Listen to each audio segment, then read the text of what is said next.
If we're going into recession, someone should tell all these people who are using their American Express cards they need to scale back.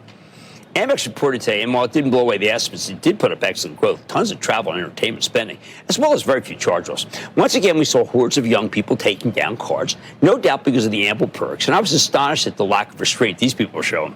Of course, not everyone can get an American Express card, so it's not like we're looking at a great cross-section of the country. But you have to be astonished at the contrast between the sheer level of negativity in the air and the ridiculously elevated level of spending at the cash register. I point all this positive out because it always helps to remember that as long as Americans have jobs and they remain in abundance, the idea of a recession might be a little further off than most journalists think. Just saying it. Now, I know this time is a little different because we have no idea where the global trade war is headed.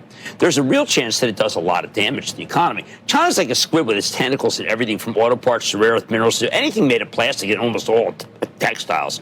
Very hard to wean our economy off that merchandise overnight. We're about to find out if people will keep spending as much on the American Express card when oil prices are higher.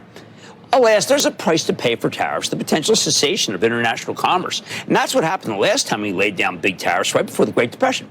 Sometimes I think that Fed Chief Jay Powell is the only man in Washington who's read a real history of the worst financial disaster in the 20th century. And now President Trump wants to get rid of him. When I grew up, which is now ancient history, we knew two names, Smoot and Hawley, whom all the teachers told you were a stupid senator and a moronic representative, two knuckleheads who teamed up to help throw us into depression with a ridiculously high set of tariffs. And those Smoot-Hawley tariffs look relatively tame compared to the Trump tariffs. So call Powell worried. He's read the history. He knows his facts. Some wonder President Trump wants to fire him. Powell's considered his style must just drive this man crazy. The fact that Powell wants to wait and see gives him the cachet of like Carole King, who should be recruiting Too Late Baby in anticipation of the tardiness that Trump's complaining about. If I were Trump, I'd stop trying to fire Powell, which he can't do, at least not legally, and keep him around as a whipping boy if we really do go into recession. Hey, that's what Reagan did with Paul Volcker. It worked out great. In the end, we all know that we could wake up and see someone else, maybe former Fed Governor Kevin Warsh, coming in earlier than Powell and installing himself behind Powell's desk and refusing to leave.